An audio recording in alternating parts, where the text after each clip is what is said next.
오늘 교회 설립 기념주일을 맞아서 제가 무슨 말씀을 드릴까 고민을 했겠습니까? 안 했겠습니까?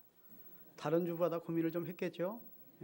특별한 주일인데 내가 어떤 말씀을 전할까 하다가 교회의 머리가 되신 예수님은 우리의 진정한 도피성이고 또 우리의 제단 뿌리 되시기 때문에 예수님은 우리의 피난처라는 그런 제목으로 좀 말씀을 준비했습니다.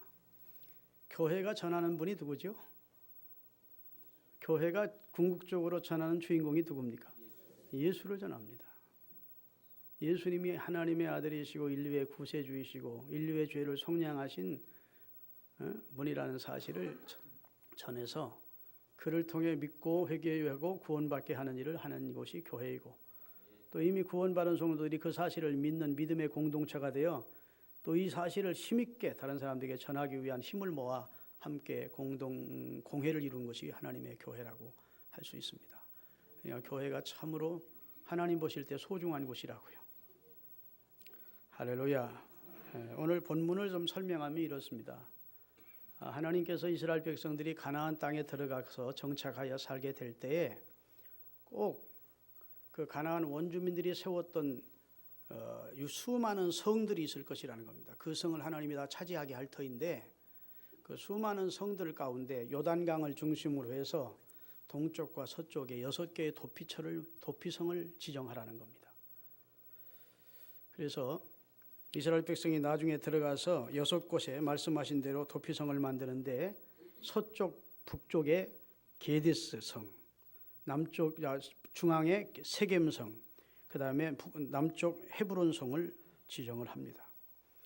그 다음에 요단강 동쪽에는 위쪽으로 베셀, 가운데 나못, 그 다음에 마지막에 제일 밑에 골란이라고 하는 곳에 도피성을 지정을 해서 이스라엘 백성들 가운데 혹은 이방인들 가운데 이스라엘 경내에 사는 사람들 가운데 오살자, 고의적으로 사람을 죽인 자 말고 잘못해서 전혀 고의성이 없는데 사람을 죽이는 경우가 있잖아요. 성경은 예까지 정해 주었습니다. 이런 경우를 말한다 하면서 자, 여러 사람이 벌목하러 도끼를 가지고 벌목장에 가서 나무를 찍는데 그 나무 도끼날이 도끼 자루에서 갑자기 나무를 찍으려고 찍었는데 도끼날이 빠져가지고 뒷사람이 맞아 죽었다. 그건 고의적인 겁니까? 아니면 과실입니까? 과실치사라고요. 오늘날로 말하면 내가 교통사고를 해서 사람이 죽었어요. 전혀 그 사람을 죽일 의도가 없었어요. 그건 과실로 사람을 죽였기 때문에 이런 것을 교통사고 특례법이라는 법을 만들어서 따로 처리를 해주는 겁니다. 고의적인 살인자와는 다른 것이요. 그러니까 이스라엘 백성에게는 다른 나라에 없는 4가지 고엘 제도라는 제도가 있습니다. 하나님께서 이스라엘 백성들이 가나안 땅에 들어가서 12지파에게 땅을 분배해 주었다고요.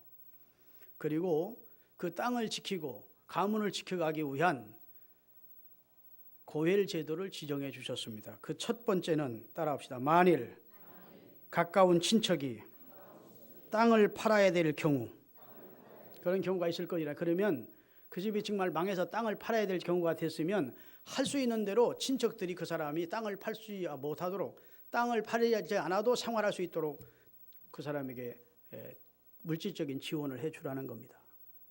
아멘. 그리고 만약에 땅을 팔지 않으면 안 될 그런 입장이 되면 가까운 친척이 사주라는 겁니다. 그래서 신년 때 다시 돌려주도록 그렇게 명령을 하신 겁니다.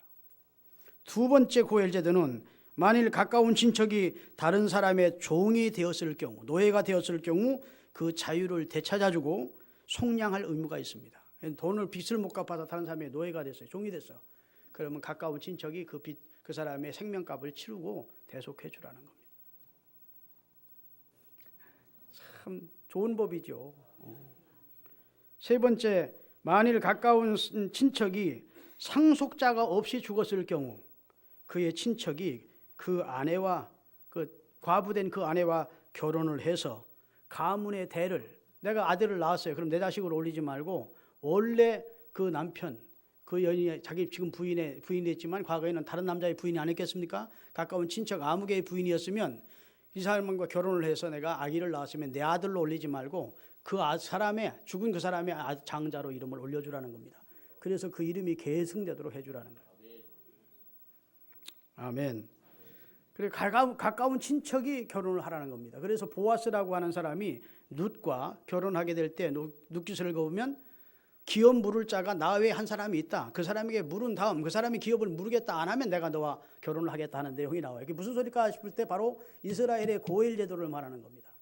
네 번째는 만일 가까운 친척이 어떤 사람에 의해서 살해되었을 경우 그의 가까운 친척이 피해 보수자로서의 의무가 있습니다. 우리 가까운 친척 아무개를 죽였다. 우리 형제를 죽였다. 어떻게 하든지 그 사람을 죽이라는 겁니다. 피는 피로 갚으라는 내용이에요. 창세기 9장 6절에 생명에 피해 있기 때문에 피를 흘리면 살인이고, 그리고 살인을 했을 때 그 사람은 그냥 살려두면 안 된다는 겁니다. 그 사람을 어떻게 하든지 그 형제든지 그 친척이 그 살인한 자를 죽이라는 것입니다. 그것은 법이 완전히 체계화되기 전 고대 때에는 정당방위를 시켜서 사회 공의를 세우기 위한 고륙지책의 법이었어요. 아시겠습니까? 친척이 누구에 의해서 살해되었다. 그것이 과실로 살해되었던, 고의로 사람을 죽였던 어떤 사람이 피를 흘려 죽었다. 그러면 그 형제나 가까운 친척이 내 친척을 죽인 사람을 반드시 쫓아가 죽이도록 돼 있다고요. 그런데 하나님께서 도피성을 만들라고 하신 것은 고의적으로 사람을 죽인 것이 아니라 오사를 했어. 잘못해서.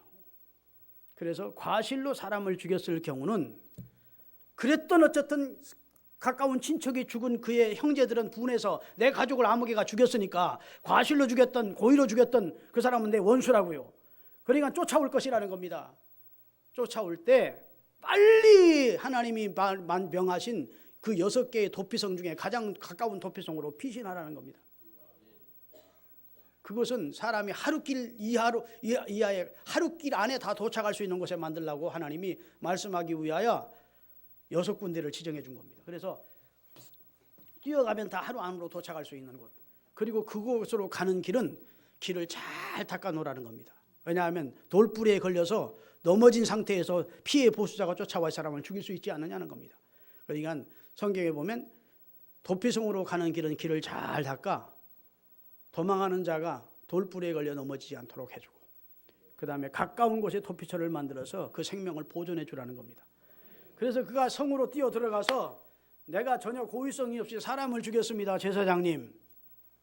그리고 제사장에게 판결을 받으라는 겁니다. 그래서 제사장도 조사를 해보아서 정말 그분이 사람을 죽인 것은 사실이지만 고의성이 없었다는 것이 인정될 때에는 피해 보수자로부터 그를 보호해 주라는 겁니다. 그가 도피성 안에 사는 동안은 그의 먹을 것과 입을 것과 마실 것을 다 대주어서 그가 생명을 보존하도록 하고, 그 재판을 맡았던 제사장이 세상을 뜨거든 그러면 자기 고향으로 돌아갈 수 있도록 해주라. 이렇게 말씀하신 제도가 도피성 제도예요.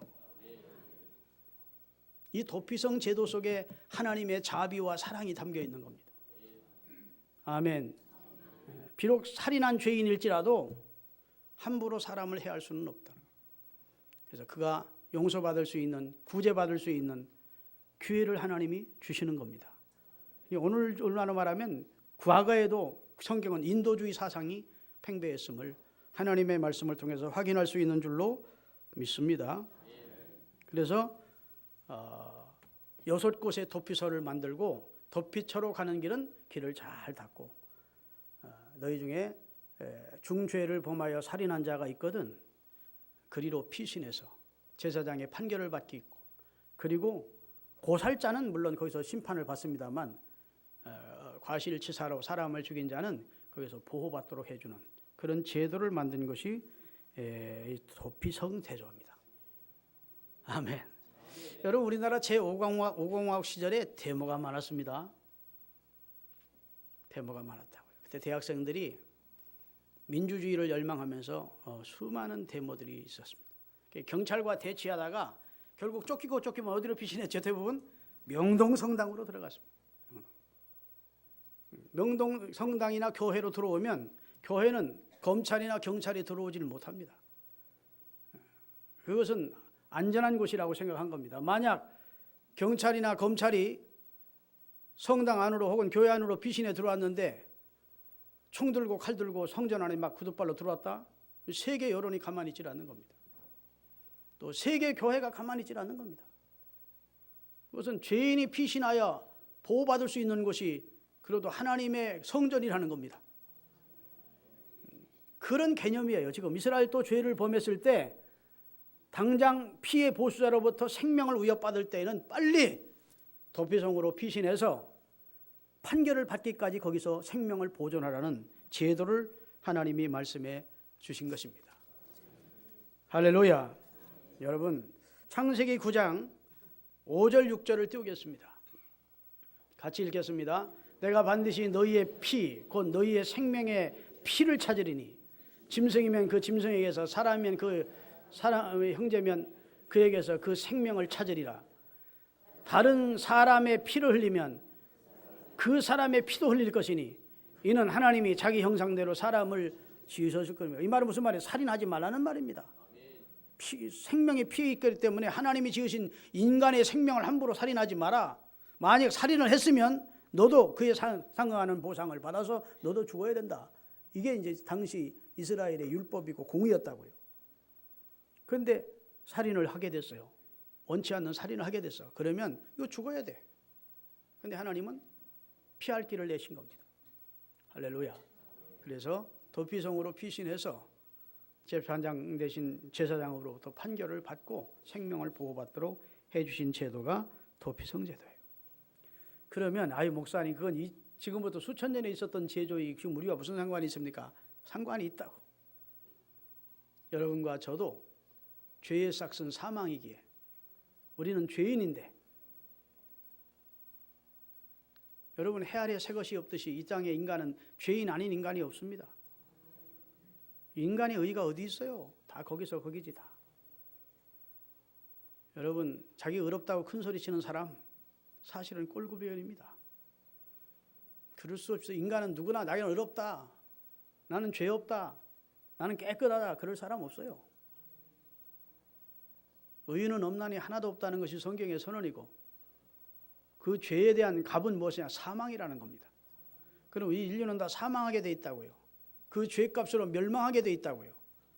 그런 우리를 위해서 하나님께서 영원한 우리의 도피성을 주신 겁니다. 그분이 예수 그리스도라는 거예요. 그분에게 뛰어가면, 예수님을 가면, 예수님으로 뛰어들어가면 예수님 안에서 우리는 생명을 얻습니다. 보호를 받습니다. 평안을 얻습니다. 그래서 예수님은 마태복음 11장 28절에 뭐라 하셨습니까? 수고하고 무거운 짐진 자들아, 여기 짐을 졌다는 말은 죄의 짐을 진 자들아 다 내게로 오라. 내가 너희를 어떻게? 쉬게 해주겠다는 거예요. 도피성에서 너희가 편히 쉴 수 있도록 나는 진정한 영혼의 도피성이라고 외치신 선언입니다. 예수님 안에서 참된 평안과 보호와 생명과 구원을 얻게 됨을 주님이 선언하셨다. 믿으십니까? 그래서 구약의 도피성은 그림자, 모형이고 신약의 예수 그리스도는 실체, 아멘, 성취된 사건이라고요. 그러니까 예수님이 진정한 인류의 죄를 속량하는, 인류의 죄를 씻어주시고 그 안에서 평안과 구원과 생명을 줄 도피성이 되심을 하나님께서 가르쳐 주시기 위하여 구약시대의 모형으로, 그림자로 도피성 제도를 우리에게 보이신 줄로 믿으시기를 주의 이름으로 축원합니다. 할렐루야. 그래서 인간 구원의 유일한 도피성은 예수 그리스도십니다. 아멘. 하나님께서 이스라엘 백성을 위해 도피성을 두셨듯이 절망의 깊은 수렁에 빠진 우리 인류를 위하여 도피성 제도를 준비하셨고, 그분이 바로 생명과 구원의 주 되신 예수 그리스도인 것입니다. 그분은 말씀했습니다. 내가 곧 길이요 진리요 생명이다. 내가 오는 자 길이 된다, 진리가 된다, 생명이 된다고 선언해 주신 줄 압니다. 따라서 옛날 수많은 이스라엘 백성이 죄를 범하고 도피성으로 도망와서 도피성이 저 앞에 바라만 보이기만 하더라도 안도의 한숨을 내쉬었던 것처럼 오늘날 도피성 되시는 예수님을 바라볼 때, 예수 안에 들어올 때 참된 평안과 구원을 얻게 되는 줄로 믿습니다. 히브리서 6장 18절을 띄우겠습니다. 피난처이신 예수님에게서 우리는 위안을 얻는데요. 다 같이, 이는 하나님이 거짓말하실 수 없는 이 두 가지 변하지 못할 사실로 말미암아 앞에 있는 소망을 얻으려고 그 피난처를 찾은 우리에게 큰 안위를 받게 하려 합니다. 우리는 피난처를 찾았어. 나의 피난처 예수 의지해요. 우리 찬송 한번 하겠습니다. 우리 찬송하고 한번 하고 말씀 듣겠어요.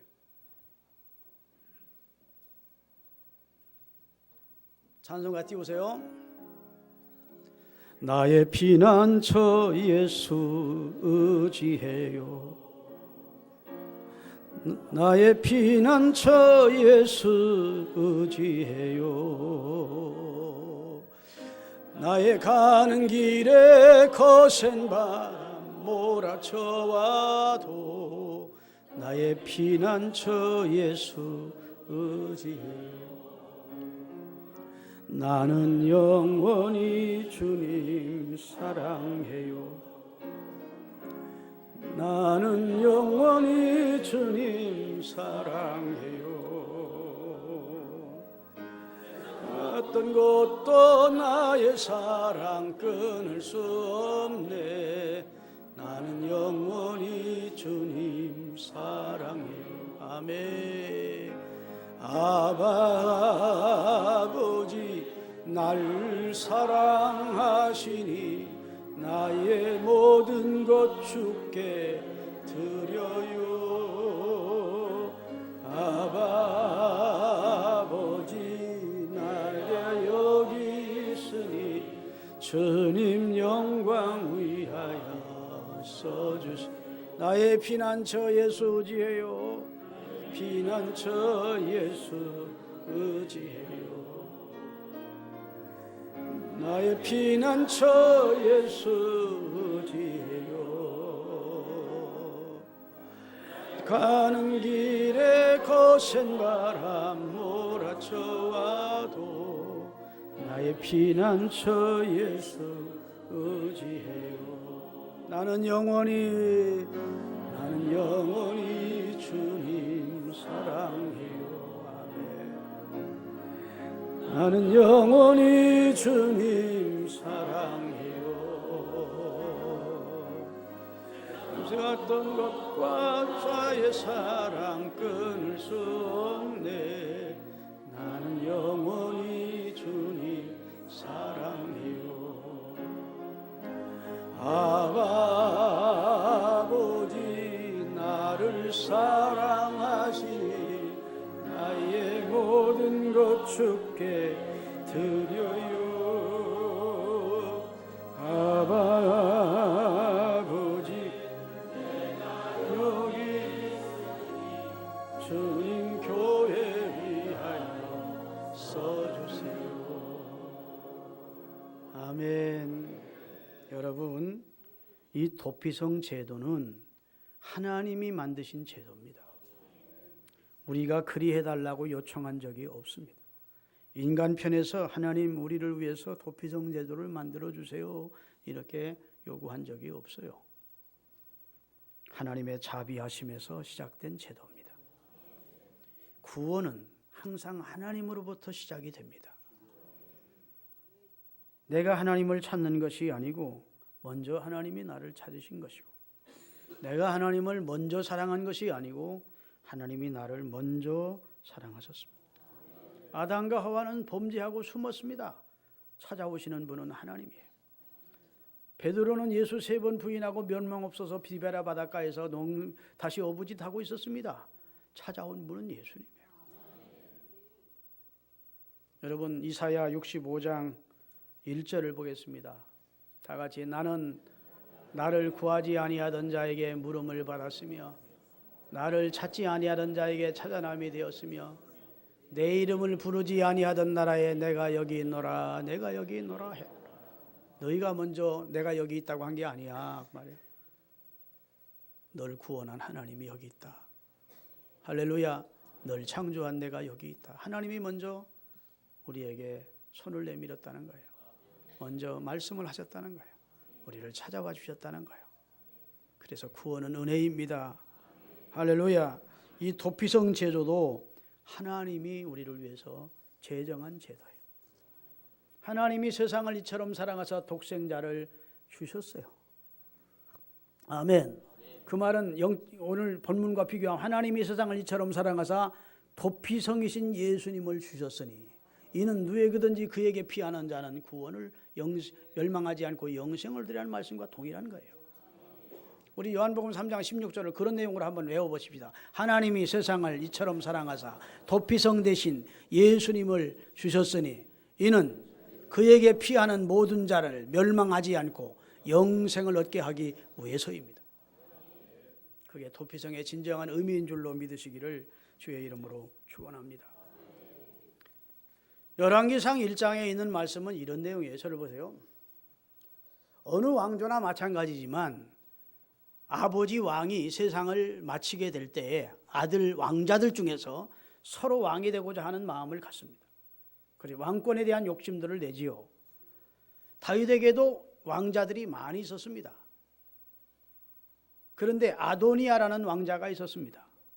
그 왕자가 외형적으로 볼 때에는 왕제처럼 보였습니다. 그래서 다윗 왕의 책사였던 아히도벨이라고 하는 모사꾼이 이제 자기가 섬기던 다윗 왕이 연로해 죽어가자 그 후사인 아도니아를 왕으로 세워서 이스라엘을 견고케 하고 자기 권력도 누려보고자 했습니다. 그래서 아도니아 왕을 찾아가서 왕자를 찾아가서 왕자님이 왕의 대를 이어 이 나라의 왕이 되어야 되겠습니다. 되게 좋은 거예요. 자기 왕 되겠다니까.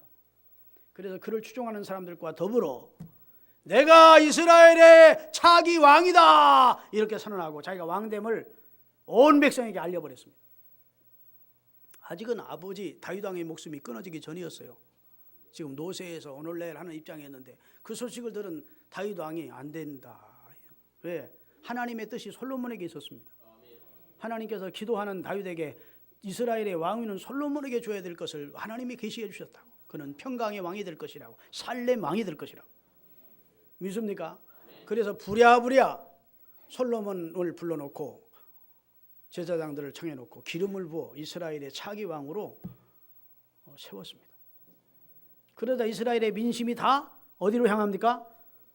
솔로몬에게로 향한 겁니다. 다윗 왕을 얼마나 좋아했던 사람들이 이스라엘 사람들입니까? 다윗 왕의 마음이 솔로몬 왕자에게 있다니까 아도니아를 추종하던 사람들조차도 다 솔로몬에게로 향한 거예요. 그러니 난처하게 된 사람이 누굽니까? 두 사람이요. 하나는 아도니아 왕자와 왕이라고 스스로 선언했던 아도니아 왕자와 그를 뒤에서 꼬드겼던 아히도벨입니다. 아히도벨은 고향으로 돌아가서 목매 자결에 죽었습니다. 그런데 아도니아 왕자는 죽게 됐으니까 이제 살 길을 찾는 겁니다. 급히 성전으로 뛰어갔습니다. 그래서 성소 안은 제사장이 들어가니까 들어갈 수 없어요. 지성소는 더더구나 못 들어가. 그 성소 밖 큰 성막 안에 성소가 있고 그 성막 둘레에 바로 성막을 열고 들어가면 번제단이 딱 있다고요. 그 번제단은 조각목으로 놋을 입혀서 만든 제단입니다. 소나 양의 제물을 태우는 곳이에요. 그런데 그 제단에 네 구퉁이에 뿔이 이렇게 있었다고요. 놋으로 된 뿔이 있었고 하나님 앞에 제사를 드릴 때마다 그 소나 양의 피를 그 제단 뿔에 바르도록 했던 겁니다. 할렐루야. 그런데 이 아도니아 왕자가 죽게 되자 솔로몬이 자기를 죽일 것 같으니까 두려워서 성전으로 막 뛰어가서 제단 뿔을 딱 붙드는 거예요. 그리고 내가 죽을 죄를 범했지만 성전으로 와 제단 뿔을 잡았으니 솔로몬 왕이 나를 살려주기를 원한다 이런 겁니다. 그러니까 사람이 솔로몬에게 왕에게 가서 그랬습니다. 솔로몬 왕이여 당신의 이복 형인 아도니아 왕자가 성전으로 피신해서 제단 뿔을 부여잡고 내가 제단 뿔을 잡았으니 나를 살려달라 그렇게 외치고 있습니다. 그랬더니 솔로몬이 살려줘라. 하나님의 법이 그런 거니까. 죄인이 가서 살 수 있는 길은 성전 안으로 피신해서 제단 뿔을 부여잡으면 하나님의 은혜를 베풀어 주실 것을 성경에 예언되어 있으니까. 할렐루야. 그래서 아도니아가 비록 죽어 마땅한 죄를 범했지만 그가 다시 그런 짓을 범하지 않는 한 내가 그를 살리겠다. 그리고 살렸다는 내용이 오늘 본문이에요. 할렐루야. 그러면 오늘 이 시대의 제단 뿔의 의미를 아는 것이 굉장히 중요합니다. 자, 제단 뿔은 출애굽기 27장 2절을 띄우겠습니다. 하나님께서 제단을 만들고 그 제단 뿔을 만들 것을 명령하셨어요. 자, 그 네 모퉁이 위에 뿔을 만들되 그 뿔이 그것에 이어지게 하고 네 제단을 그 제단을 노수로 싸고, 자, 제단을 이렇게 만들고 그 네 구탱이가 이어지게 하는데 그 뿔, 네 구탱이에 뿔을 만들어 노수로 싸래요. 자, 에스겔서 43장 20절입니다. 내가 그 피를, 짐승의 피를 가져다가 제단에 어디에 발라? 네 뿔과 아래층 네 모퉁이와 사방 가장자리에 발라 속죄하여 죄의 속함을 받으라는 겁니다. 그러니까 번제물을 갖다 무조건 드린다고 죄의 속함을 받는 게 아니고 전제물의 피를 제단 뿔에 바르도록, 그 노수로 된 제단 뿔에 바르도록 명령하신 겁니다. 이게 구약시대의 법이에요. 구약시대에 용서받는 법입니다. 할렐루야. 자, 그러면 시편 18편 2절에 보면 다윗은 하나님을 구원의 뿔이라고 외치고 있습니다. 다 같이 여호와는 나의 반석이시요 나의 요새시요 나를 건지시는 자시요 나가 피할, 오늘날로 말 지금으로 말하면 도피성이시요 그 말이에요. 피할 바위시요, 그 다음에 나의 방패시요, 그 다음에 나의 구원의 뿔이 되시는 분이 여호와다. 그러면 신약으로 오겠습니다. 신약 누가복음 1장 69절에 보면 예수님이 태어나는데 예수님이 구원의 뿔이래요. 다 같이 우리를 위하여 구원의 뿔을 그 종 다윗의 혈통에서 일으키신 분이 하나님이다. 의미가 무엇입니까? 그러니까 예수 구약 시대에는 제단 노수로 싼 뿔이 당시 이스라엘 백성들이 한시적으로 지은 죄를 한시적으로 용서받는 하나의 죽을 죄에서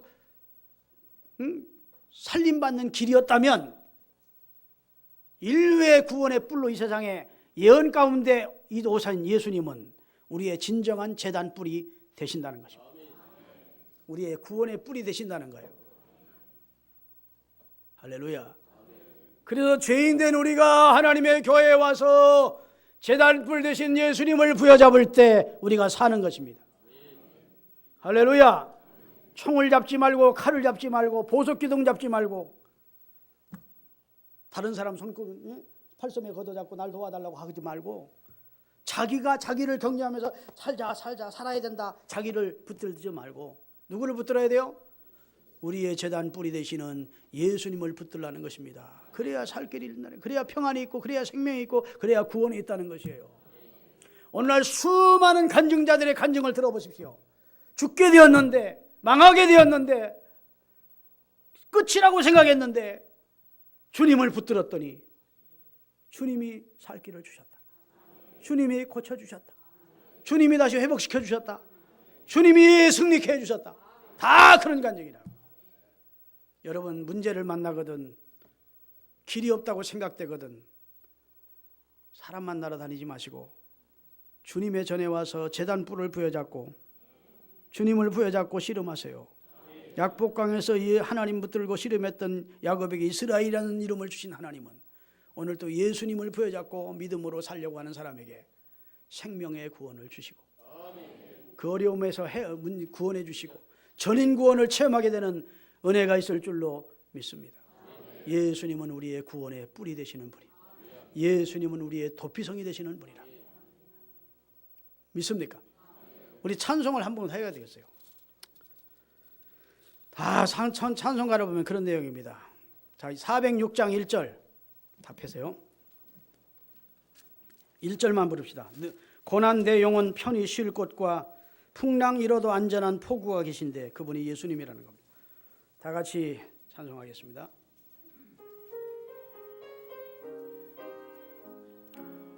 고난 내 영혼 편히 쉴 곳 풍랑 일어도 안전한 포구 폭풍까지도 다스리시는 저희의 영원한 팔 저희의 영원하신 팔 함께하사 항상 나를 붙드시니 어느 곳에 가든지 노동하지 않음 그의 팔을 의지함이라. 415장입니다. 그것도 1절만 하겠어요. 1절 3절 합시다. 십자가 그늘 아래 나 쉬기 원하네. 십자가 밑이 피난처입니다.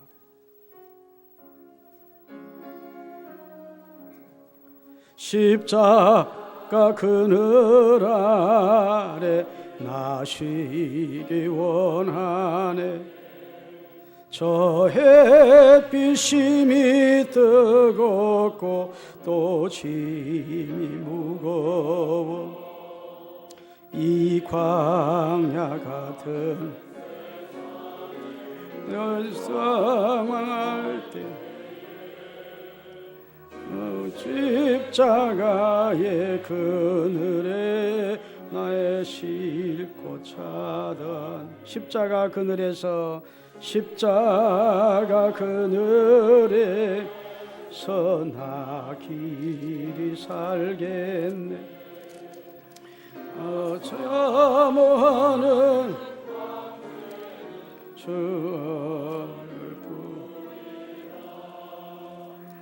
이 세상 나를 버려도 나 두려움 없네.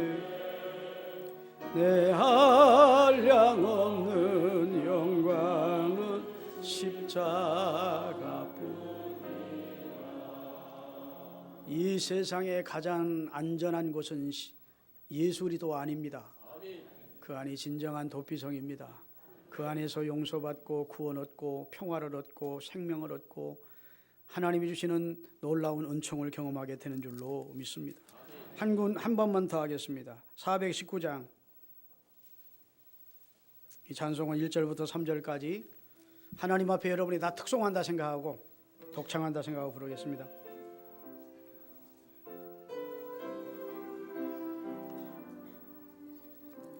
주 날개미 내가 평안히 쉬네. 밤 깊고 비바람 불어쳐도 아버지께서 날 지켜주시니 거기서 평안히 쉬리로다. 주 날개미 즐거워라. 그 사랑 끊을 자니요. 주 날개미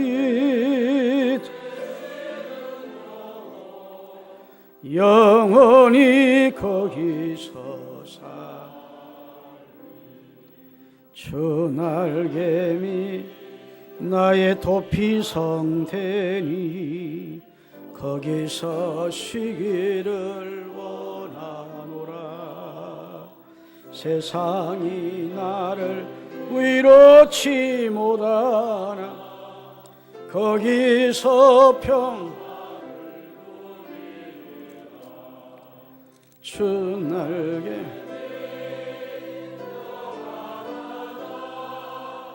그 사랑 끊을 자니요. 주 날개미 내 쉬는 영원히 거기서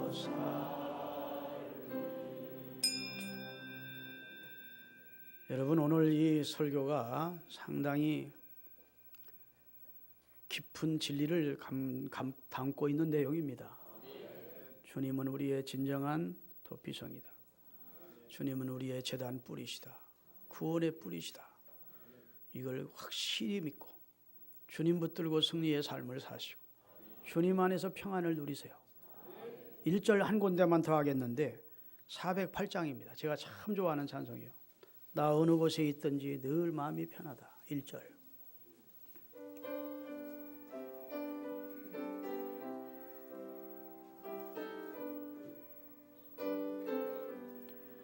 나 어느 곳에 있든지 늘 마음이 편하다. 주 예수 주신 평안함 늘 충만하도다. 나의 마음속이 늘 평안해 나의 마음속이 늘 평안해 악한 죄 파도가 많으나 마음이 늘 평안해 고마우신 주님